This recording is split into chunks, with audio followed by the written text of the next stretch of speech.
Director Shaw's question about my sister Angela sparks a sharp denial, revealing a hidden rift. Shaw, sensing the tension, avoids a potential issue. I secretly send DNA samples overseas, distrusting local labs, driven by a need for certainty and a past shrouded in caution.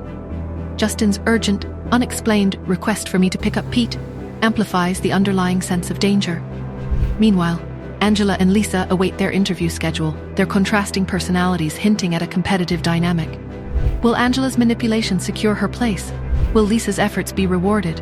And will Nora ever reconcile with her past and forgive Angela and her father?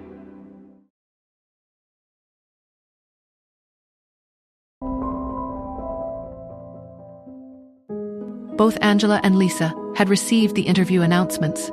If Director Shaw and Angela had indeed established a rapport, as Angela claimed, the interview would likely be a mere formality. Angela, brimming with confidence, wasn't nervous in the slightest. Lisa, on the other hand, breathed a sigh of relief as she examined the interview schedule. The interviews were set for the same day, and the admission results would be released soon after. Angela's eyes gleamed with a predatory light. She sat up, a wicked plan forming in her mind. She quietly peeked out of the bathroom door, ensuring Lisa was still engrossed in her studies. With stealthy movements, Angela slipped off the bed and crept over to Lisa's school bag. She rummaged through its contents, her heart pounding with a mixture of excitement and guilt. She found Lisa's ID card and admission ticket, carefully wrapped them in a tissue, and secreted them away in her own bag. Lisa, unaware of Angela's treachery, made diligent preparations for her interview the following day. The hotel was conveniently located near the university, so the walk to the interview venue took only 10 minutes. Upon entering the university building, they navigated the crowded hallways and finally arrived at the designated interview room. Angela, her confidence radiating, took out her admission ticket and ID card and waited to be called. The interview, she knew, would consist of a brief self-introduction and a self-evaluation, both of which she had practiced extensively. Lisa, her face pale with nervousness, suddenly stood up, her eyes wide with alarm. "Where's my ID card? My admission ticket? Have you seen them, Angela?" Angela pursed her lips, feigning ignorance. "Why are you asking me about your ID card? It's not like I stole it."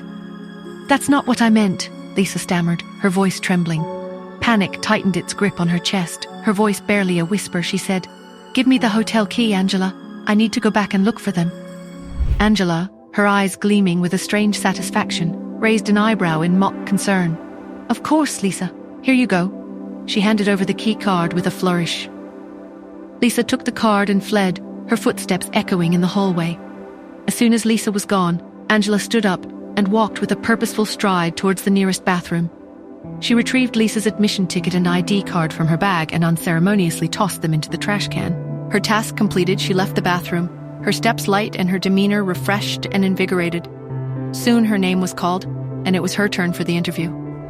After some time, when Angela emerged from the interview room, a triumphant smirk plastered on her face, she happened to see an out-of-breath Lisa running back from the hotel. Lisa was desperately explaining her plight to the staff member in charge of the interview schedule. "I'm so sorry," she pleaded, her voice choked with tears. "This interview means everything to me. Is there any way I can still go in?" The staff member sighed, his expression weary. "If you'd only lost the admission ticket, I could have used your ID card to print a replacement at the last minute.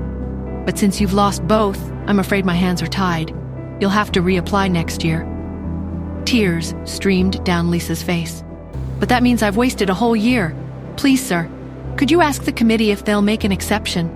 I came all the way from California for this." Defeated and heartbroken, Lisa stumbled behind her, her shoulders slumped in despair. However, as they walked towards the exit, her eyes suddenly widened. She had spotted a familiar-looking SUV parked just outside the entrance. It was me.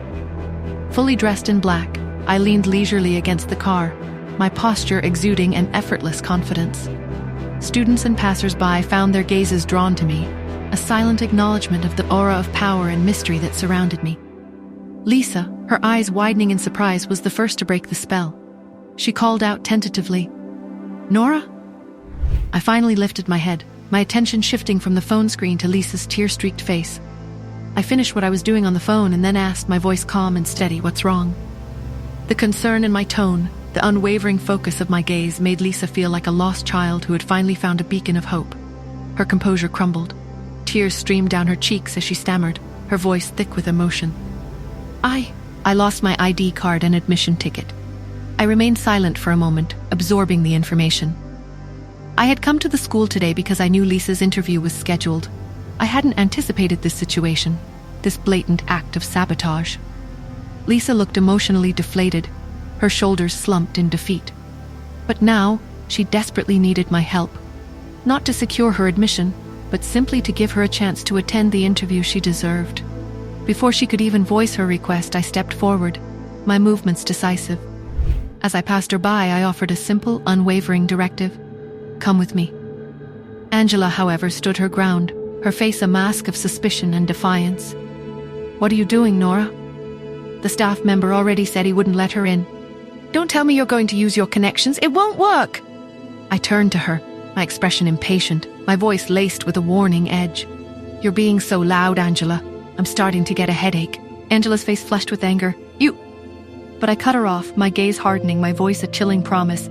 If you don't shut up, I'll make sure you can't say another word. My eyes, usually cool and composed, now burned with a cold intensity, tinged with a weariness born of too little sleep and too much drama. Angela, sensing the threat, wisely remained silent. The staff member, who recognized us from earlier, stopped us with a weary sigh.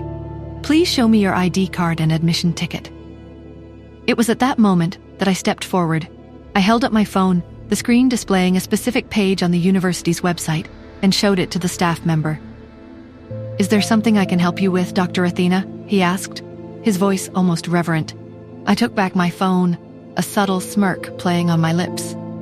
I had shown him my official designation as an honorary professor at the university. It was a position that carried significant weight within the institution. I gestured towards Lisa, my voice calm and authoritative. Can an electronic copy of her ID card serve as sufficient proof of identity? The staff member didn't hesitate. Of course, Dr. Athena. I'll go consult with the committee immediately. Okay, I replied, my tone dismissive, as if this were a minor inconvenience easily resolved. 5 minutes later, the staff member returned, his face radiating relief. Miss Black, you are welcome to proceed with your interview now. Lisa's face bloomed with gratitude.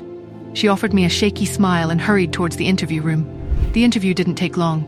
Lisa emerged from the room about 10 minutes later, her face etched with despair. Angela, her smugness returning, pounced on Lisa's distress. I told you not to bother with the interview, but you insisted. Aren't you embarrassed now? Lisa remained silent, her shoulders slumped in defeat. She heaved a huge, shuddering sigh. The interview results were typically announced on the same day, so the two of them lingered, waiting for the verdict. The wait, however, was testing my patience. I had other things to do. I'll come back later this afternoon, I announced, turning to leave. Lisa nodded, too consumed by her anxiety to offer a coherent reply. At 5 o'clock that afternoon, all the candidates finished their interviews. Another half hour later, the final admission results were released. Will Angela get what she wants, or will Lisa get her due? How will I deal with Angela looming around me? Will Director Shaw accept or reject Angela's application?